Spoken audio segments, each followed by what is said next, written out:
ॐ आपदामपहर्तारं दातारं सर्वसम्पदां लोकाभिरामं श्रीरामं भूयो भूयो नमाम्यहम्।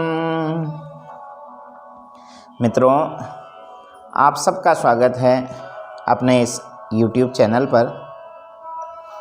आप सबका प्रेम और सहयोग अब तक जैसा मिल रहा है, इसको आगे भी ऐसे ही बरकरार रखिएगा। आज जिस विषय को लेकर आप सबके सम्मुख उपस्थित हो रहा हूँ, वह हम सब के जीवन से जुड़ा हुआ है। मेरे, आपके, हम सब के जीवन से। यहाँ जीवन में हर कोई दुखी है। कोई किसी कारण से दुखी है, कोई किसी कारण से दुखी है, कोई किसी कारण से दुखी है। और हर व्यक्ति को अपना दुख बड़ा लगता है। हर व्यक्ति सोचता है कि अरे मैं ही सबसे ज़्यादा दुखी हूँ, मुझको ही सबसे ज़्यादा कष्ट है, भगवान ने मेरे साथ ही शायद अन्याय किया है। सबको ऐसा ही लगता है। तो इसी विषय में एक कथा है कि एक व्यक्ति था, सदैव दुखी रहता। भगवान से यही कहता कि आपने दुनिया का जितना भी दुख है सब मेरे जीवन में भर दिया, इतना कष्ट मुझको दे रखा है, इतना दुखी मुझको किया है। जब मेरी किस्मत लिखी गई उस समय आप कहाँ थे? मेरे भाग्य में कोई तो सुख लिखा होता आपने, कोई तो सुख होता मेरे भाग्य में। जब देखो कभी कोई दुख है, कभी कोई दुख है, कभी कोई दुख है। तो रात दिन भगवान को कोसता रहता, रात दिन भगवान को कोसता और कहता कभी तो मेरी भी सुन लो, कभी तो मेरा दुख भी दूर कर दो। मेरा तो जीवन में इतना दुख है कि अगर उन दुखों को लिखने बैठूं तो एक गठरी बन जाएगी दुखों की। तो एक दिन यहाँ सोया तो स्वप्न में भगवान आए और कहने लगे कि देख, मैंने तेरे जीवन में दुख ही दुख लिखा, तो अब ऐसा कर कि जो जो तुझको दुख है उसकी एक लिस्ट बना और उसको चौराहे पर जाकर टाँका, वह दुख तेरा बढ़ जाएगा। तो अब अगले दिन प्रातःकाल उठा, रात्रि का स्वप्न याद आया तो सोचने लगा कि ऐसा हो सकता है क्या। तो किंतु फिर मन में सवाल आया कि चलो करके देखते हैं। तो अपने दुखों की लिस्ट बनाने लगा। अब बनाते बनाते बनाते वास्तव में लिस्ट इतनी लंबी हो गई कि जब बांधने लगा तो एक गठरी बन गई, एक पूरी पोटली बन गई उन दुखों के लिस्टों की। तो लिस्ट को लेकर चला गया चौराहे पर टाँकने के लिए कि चलो दुखों को, अपने दुखों को वहाँ छोड़ के आता हूँ। वहाँ पहुँचा तो देखता क्या है कि उससे पहले हजारों की भीड़ खड़ी है वैसी ही पोटलियाँ लेकर। तो उसी समय आकाशवाणी हुई कि आप सबको लगता है कि उनके दुख अधिक हैं, तो यहाँ ये जितनी खूंटियाँ लगी हैं उनमें इन पोटलियों को टांग दो। सबने अपने अपने नाम लिखे और पोटलियाँ टांग दी।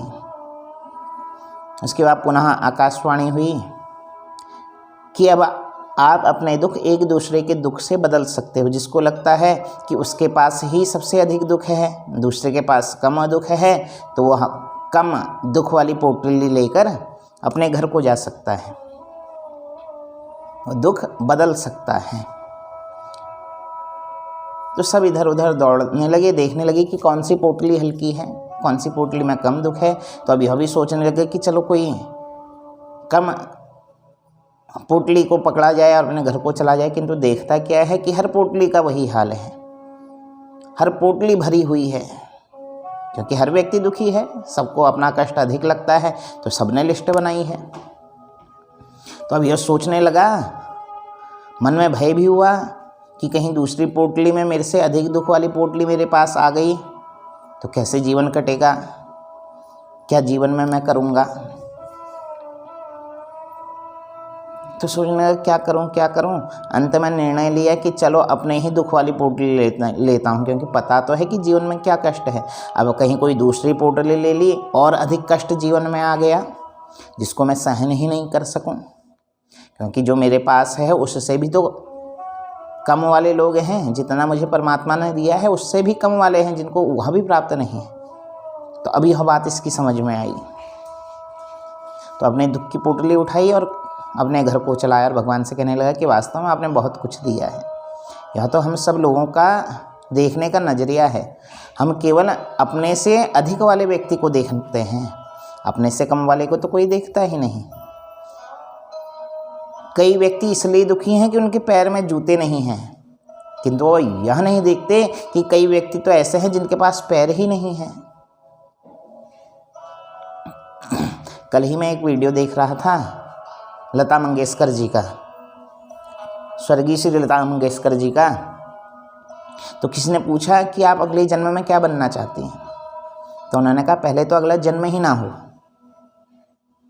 पहले तो अगला जन्म ही ना हो, किंतु यदि अगला जन्म होता है तो मैं लता मंगेशकर बनना नहीं चाहती।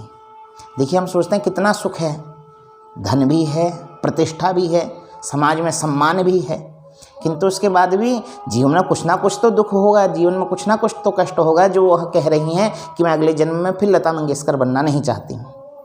तो हर कोई दुखी है नारायण। बस यह है कि हम उस दुख में परमात्मा को ना भूलें, क्योंकि दुख तो जीवन में लगा हुआ ही है। सुख और दुख जीवन में लगा है। दुख है तो सुख है, और जब दुख है तभी उस सुख का महत्व भी है। जीवन में केवल सुख ही सुख हो जाए तो उस सुख का भी कोई महत्व नहीं रह जाएगा। तो दुख के साथ ही सुख का महत्व है। सबके जीवन में दुख है, सबके जीवन में सुख है, किंतु होता क्या है, सुख को व्यक्ति याद नहीं रखता, दुख को जीवन पर्यंत साथ लेकर चलता है कि मेरे साथ तब ऐसा हुआ, मेरे साथ तब ऐसा हुआ, मेरे साथ तब ऐसा हुआ। अरे अच्छा भी तो हुआ है, उसको कोई याद नहीं रखता, किंतु दुख को सदैव याद रखता है, इसलिए जीवन में दुखी है। इसलिए किसी को कोई दुख है, किसी को कोई दुख है। इसलिए कहा गया, कोई तन दुखी, कोई मन दुखी, कोई धन बिन रहे उदास। कोई तन दुखी, कोई मन दुखी, कोई धन बिन रहे उदास। थोड़े थोड़े यहाँ सब दुखी, और सुखी राम के दास।